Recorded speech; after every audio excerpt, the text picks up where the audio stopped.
نحمده ونصلي ونسلم على رسوله النبي الكريم اما بعد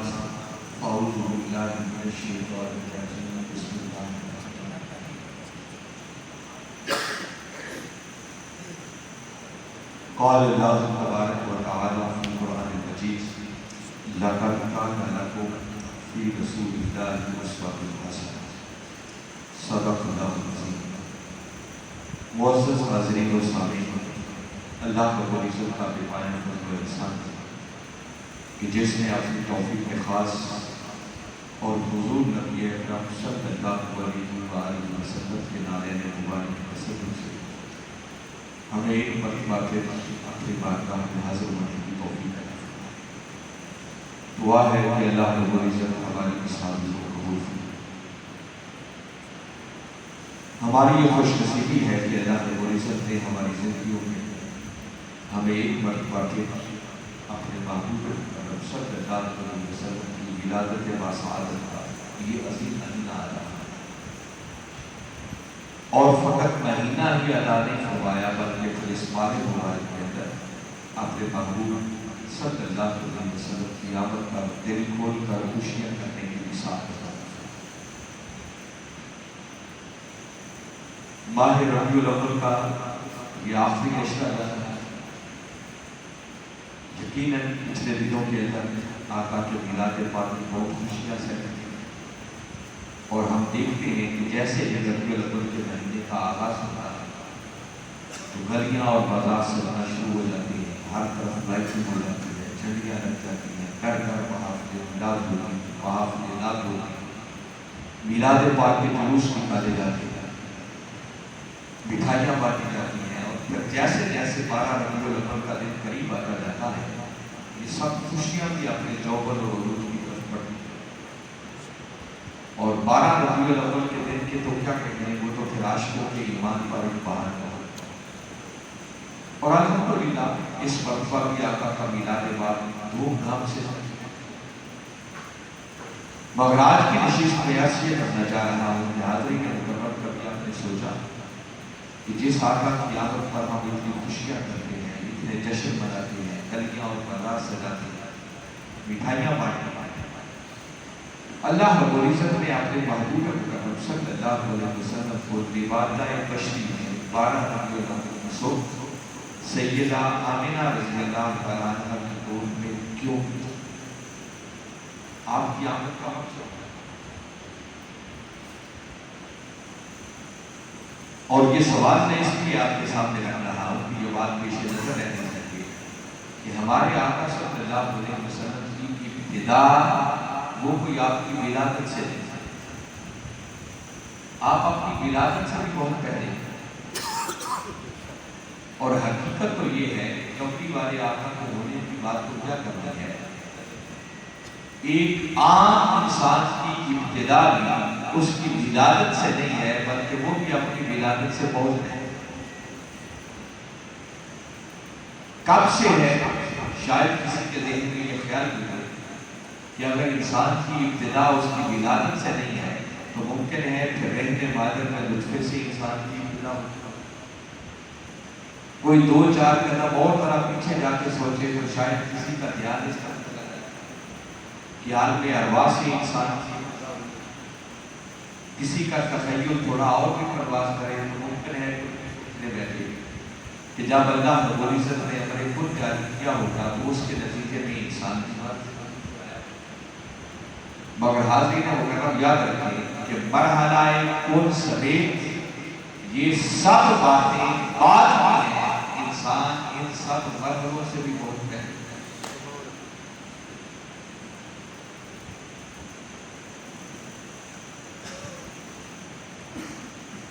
اگر کسی کے ذہن میں خیال آئے کہ یہ جو میں نے اتنی بڑی بات کی ہے کہ انسان مرحلہ کون سے بھی بہت پہلے،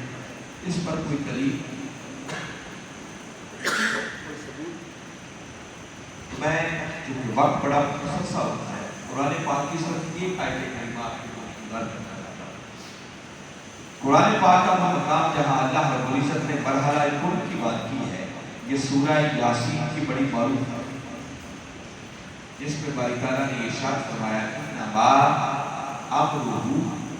اذا اراد شیئا ان یقول له کن فیکون۔ اس کا معنی یہ ہے کہ باری تعالیٰ ارشاد فرما رہے ہیں انما امرہ، اس کا امر تو صرف یہ اذا اراد شیئا، کہ جب وہ کسی شے کا ارادہ کرتا ہے، فیقول له، تو وہ اسے کہتا ہے کن ہو جا، فیقون تو بس۔ مگر اس آیت کریمہ کے اندر وہ خاص بات جس کی طرف متوجہ کرنا چاہ رہا ہوں وہ یہ کہ دوبارہ اس آیت کے ترجمے پہ غور کریں۔ باری تعالیٰ فرما یہ رہے ہیں کہ انما امرہ، اللہ کا امر تو صرف یہ اذا اراد شیئا، کہ جب وہ کسی شے کا ارادہ کرتا ہے تو آگے فرمایا فیقول له، تو وہ اسے کہتا ہے کن ہو جا۔ تو بھائی سادہ سا سوال یہ ہے کہ اگر کن سے پہلے ہے ہی کچھ نہیں تو پھر وہ کہتا کس ہے؟ اس کا مطلب کہ کچھ تو کن سے پہلے بھی ہے، اسے مخاطب کر کے، ورنہ اگر کن سے پہلے ہے ہی کچھ نہیں، وہ کہہ رہا ہے فیقول له، تو وہ اسے کہتا ہے کن ہو جا۔ اس کا مطلب کچھ تو کن سے پہلے ہو جا، اور یہی انسان کا وہ پہلا وجود ہے جو مرحلہ کن سے گزرا۔ اگر یہ بات طے ہو گئی کہ یقیناً مرحلہ کن سے بھی پہلے انسان تھا، تو پھر ذہن میں اگلا سوال پیدا ہوتا ہے کہ اگر تھا تو پھر وہ کہاں تھا، کس حال کیفیت کیا ہے؟ اس پر مختلف طبقات سے تعلق رکھنے والے لوگ اپنے اپنے رہتے ہیں۔ یہی بات اگر آپ کسی عالم سے پوچھیں تو علماء اس کا جواب دیتے ہوئے وہ کہتے ہیں کہ ہاں انسان اس وقت موجود تھا،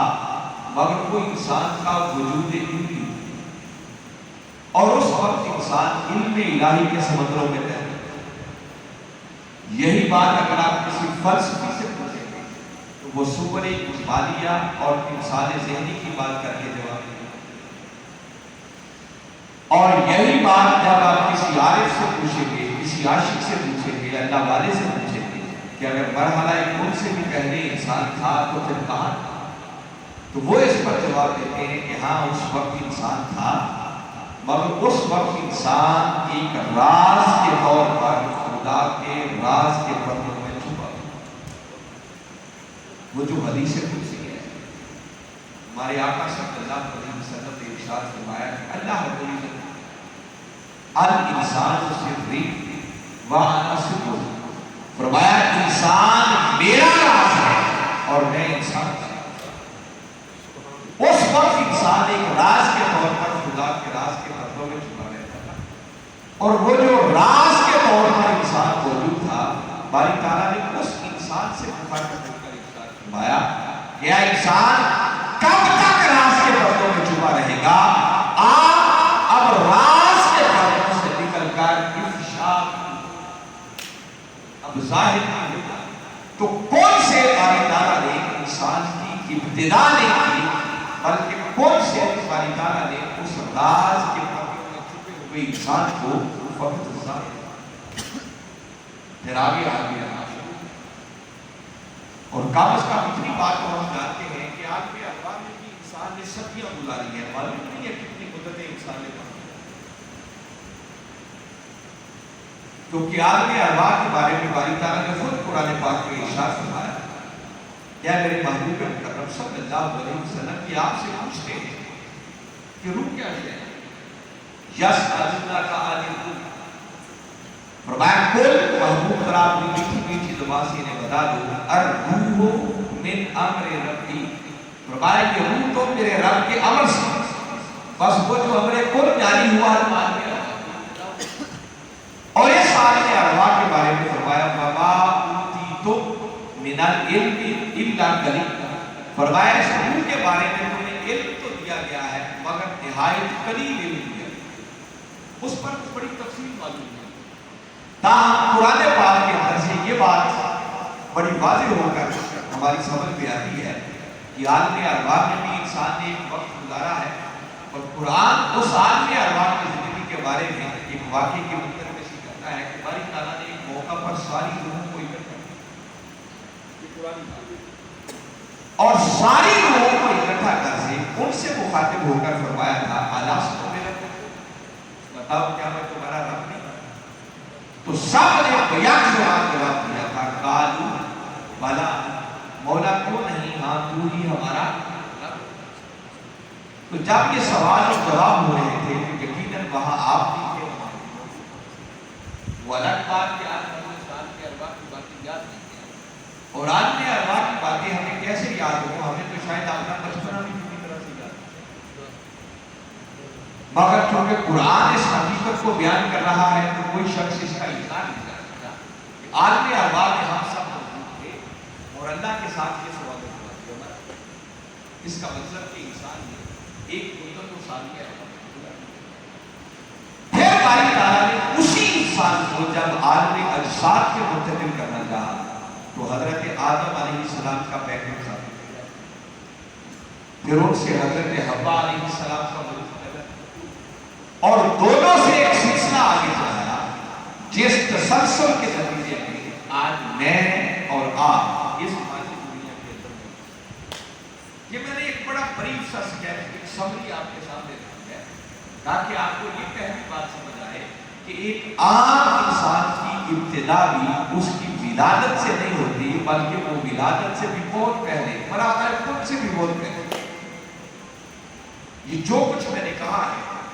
کہ انسان کی ابتدا اس کی ولادت سے نہیں ہے بلکہ وہ مرحلہ خود سے بہت پہلے کا ہے۔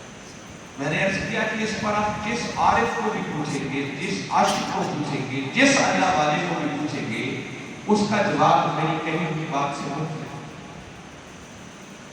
میں صرف آپ کے ذوق کے لیے اور اپنی بات کی تائید کے لیے دو عارفوں کی ایک ایمانی کو بات ہے کہ وہ اس بات پر کیا کہیں۔ اگر گولڑا شریف کی سرکار بھی مہر علی شاہ صاحب رحمۃ اللہ تعالیٰ علیہ سے پوچھے کہ حضور آپ اس موضوع پر کیا فرماتے ہیں، انسان کب سے، تو پیر صاحب فرماتے ہیں کہ کن فیکون کے کل نہیں،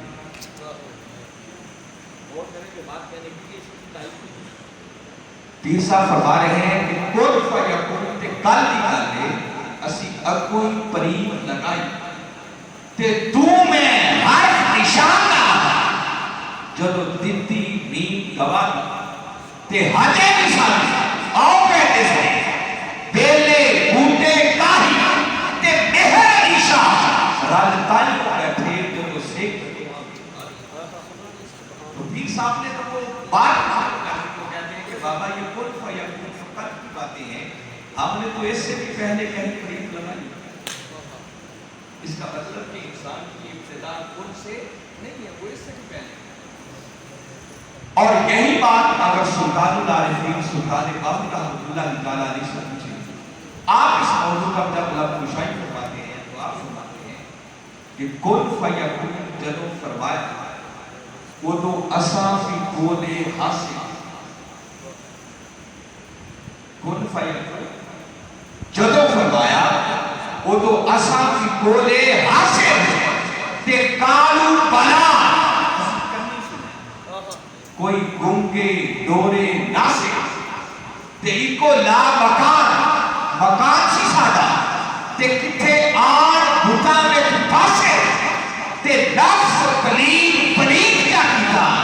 کوئی اصل قلیب کا لفظ۔ تو میں بتا یہ رہا ہوں کہ آپ جس عارف کو بھی اس موضوع پر پوچھیں گے نا اس کا جواب یہ ہے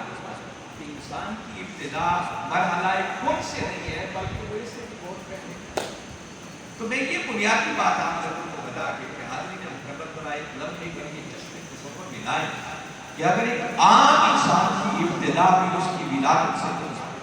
وہ مرحلہ کون سے بھی بہت پہلے کا ہے تو پھر چشمے کے سفر میں لائے کہ کمری والے آقا کے ہونے کا عالم کیا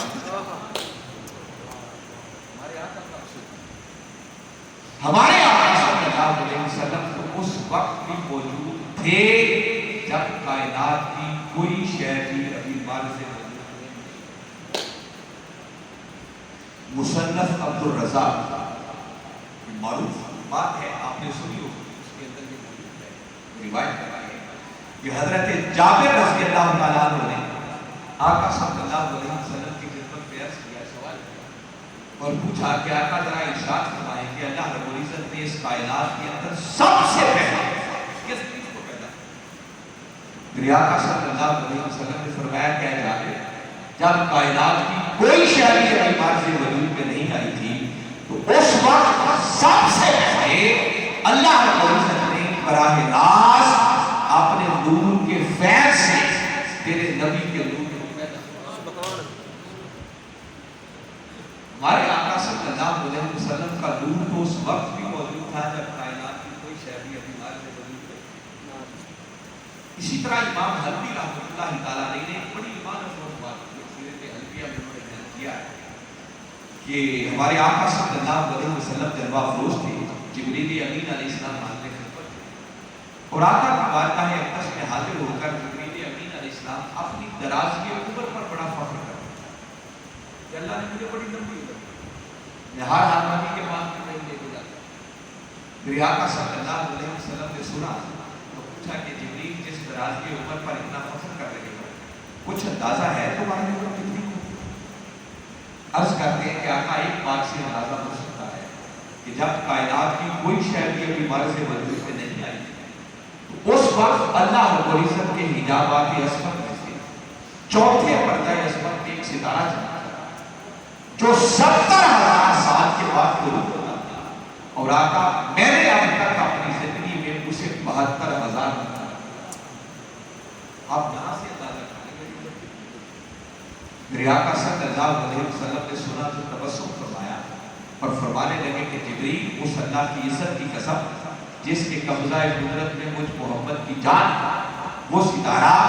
جو چوتھے پردہ عصمت میں 70,000 سال کے بعد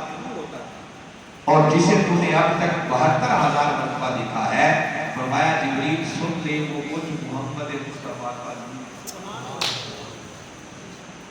تو میں صرف یہ بتانا چاہ رہا ہوں کہ حاضرین حقیقت ہمارے آقا صلی اللہ علیہ وسلم کی ابتدا وہ کوئی آپ کی ولادت سے ہے اور ہم یہ تو ربیع الاول میں اتنے جشن کرتے ہیں، گلیاں اور بازار سجاتے ہیں، لائٹنگ کرتے ہیں، جھنڈیاں لگاتے ہیں، جلوس نکالتے ہیں، مٹھائیاں بانٹتے ہیں، جو کچھ بھی جشن کیا جاتا ہے کہ آقا کی ولادت باسعادت آپ 12 ربیع الاول کی صبح لمادہ تشریف ہے جو سیدہ آمنہ رضی اللہ تعالیٰ عنہ کی گود میں تشریف لائے، آپ کی اس آمد کی خوشی میں یہ سارے جشن۔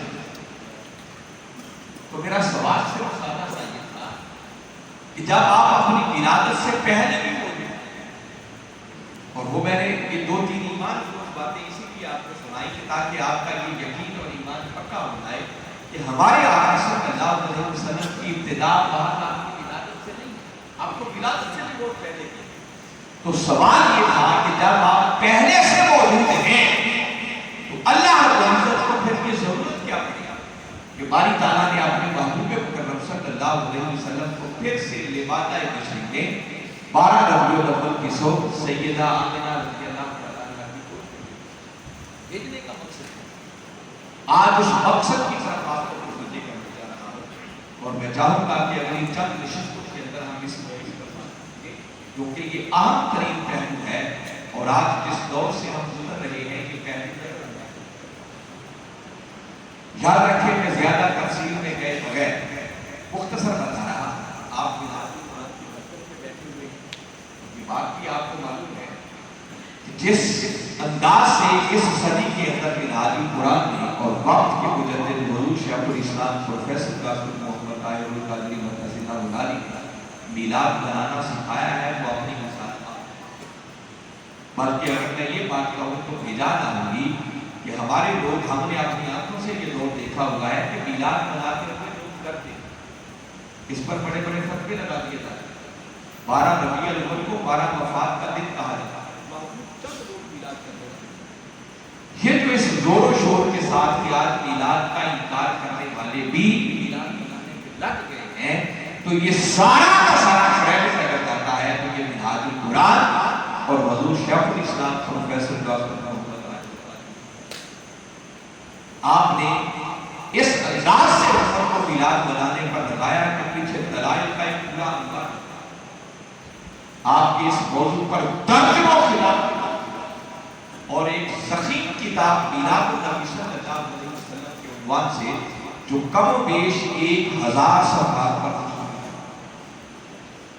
اور میلاد کے حوالے سے ذہنوں میں اٹھنے والے ہر سوال ہر اعتراض بڑا شافی اور کافی آپ نے علمی طور پر دلائل کا ایک ایسا انبار سے فراہم کر دیا کہ اب ہر کوئی سینہ تان کر آقا کا ملا اور انکار کرنے والوں کو انکار کی گنجائش باقی نہیں. وہ جو شدت کے ساتھ انکار ہوتا تھا بہت نیچے چلا گیا. تو میں بتا رہا ہوں کہ الحمدللہ بلادی قرآن کے مرکز پہ بیٹھے ہوئے ہیں تو ہم سارے میلاد بنانے والے ہیں. مگر میں بات بڑی خاص کر رہا ہوں اور بات یہ کہنا چاہ رہا ہوں کہ یاد رکھیں کہ آقا کی آمد پر ہم جتنے جشن کرتے ہیں خوشیاں مناتے ہیں, گلیاں اور بازار سجاتے ہیں, جلوس نکالتے ہیں, مٹھائیاں بانٹتے ہیں, اللہ رب العزت نے اپنے محبوب مکرم صلی اللہ علیہ وسلم کو لبادہ جشن میں اس لیے نہیں بھیجا تھا کہ جب ربیع الاول کا مہینہ آئے تو لوگ گلیاں اور بازار سجائیں. اللہ نے اس مقصد کے لیے نہیں بھیجا تھا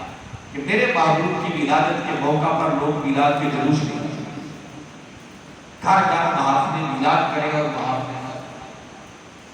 اس پر مٹھائیاں بانٹیں اور جشن کریں. یہ مقصد آپ کے ذہن میں خیال آئے گا کہ اگر یہ مقاصد میں شامل نہیں تھا تو پھر ہم کرتے ہیں. اس کا جواب جو کچھ ہم کرتے ہیں یہ در حقیقت ہمارے ایمان کا تقاضا ہوتا رہا ہے, ہو رہا ہے اور قیامت تک ہوتا رہے گا, بلکہ ہر آنے والے دن کے ساتھ یہ سب کچھ بڑھتا ہے. ایمان کا تقاضا اس لیے ہے کہ حاضرین مکرم ایمان کیا ہے. جو کچھ وقت کے مجدد کے قدموں میں بیٹھ کر میں نے قرآن اور حدیث کا نچوڑ سمجھا, اگر کوئی جاننا چاہے کہ ایمان کسے کہتے ہیں تو یاد رکھیں ایمان نام ہی کملی والے آقا کی محبت اور عشق میں فنا ہوتا ہے.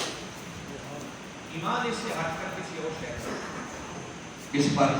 کوئی 2-4 جملے میں نے بڑی تفصیل سے اس کو پر خطاب کیا تھا. ایمان نام ہی کملی والے آقا کی محبت اور عشق میں فنا ہوتا ہے. باقی محبت مصطفیٰ کا نام بھی ایمان نہیں ہے, بلکہ ایمان اس محبت مصطفیٰ کو کہتے ہیں جو دنیا کی ہر محبت پر غالب ہے. کملی والے آقا صلی اللہ علیہ وسلم کی ذات اقدس کے ساتھ ایسی محبت, ایسا عشق کہ جس کے سامنے دنیا کی ہر محبت گھٹنے ٹیک کے اس محبت مصطفیٰ اور عشق مصطفیٰ کا ایمان. اور آقا کی آمد کی خوشی میں جو کچھ ہم کرتے ہیں یہ در حقیقت ایمان کی شکل میں وہ جو آقا کی محبت اور عشق ہمارے دلوں میں موجود ہے یہ در حقیقت اس کا اظہار ہے. اگر دل میں کملی والے آقا کی محبت اور عشق موجود ہے نا تو میلاد خود کو خود سیلیبریٹ ہو جائے. وہ فتوے نہیں ڈھونڈنے پڑے, فتوے وہی تلاش کرتا ہے جس کا دل آقا کی محبت سے خالی. عشق تو بہانے ڈھونڈتا ہے کہ یار کی آمد کی خوشی کرنی کیسی ہے. تو وہ جو ایمان کی شکل میں آقا کی محبت اور عشق ہمارے سینوں میں موجود ہے, یہ میلاد اور اس میلاد پر جو کچھ ہم کرتے ہیں یہ در حقیقت اس محبت اور عشق کے اظہار کا. اللہ نے ان کا قاصد کر کے نہیں بھیجا. اللہ نے کیوں بھیجا؟ ویسے تو کما ہم کو یا اللہ جانتا ہے یا اس کا رسول جانتا ہے کہ کملی والے آقا کی آمد کے مقاصد کیا کیا ہوں گے ان کے پیچھے نہیں. مگر ایک مقصد جس کو نظر انداز نہیں کیا جا سکتا وہ اہم ترین مقصد یہ ہے کہ اللہ رب العزت نے 12 ربیع الاول کی صبح اپنے محبوب مکرم صلی اللہ علیہ وسلم کو لبادہ بشری میں سیدہ آمنہ رضی اللہ تعالیٰ عنہ کی گود میں اس لیے بھیجا تاکہ اس امت کو اس نبی کی سیرت اور یہ سیرت مل نہیں سکتی تھی جب تک ہمارے آقا لبادہ بشری میں تشریف نہ لائے. اگر جہاں تھے اسی حال میں نہیں رہتے اور لبادہ بشری میں تشریف نہ لائے تو ہم بشروں کو زندگی گزارنے کا کوئی رنگ میسر نہ. ہم بشروں کو زندگی گزارنے کا دستور سکھانے, سلیقہ سکھانے کا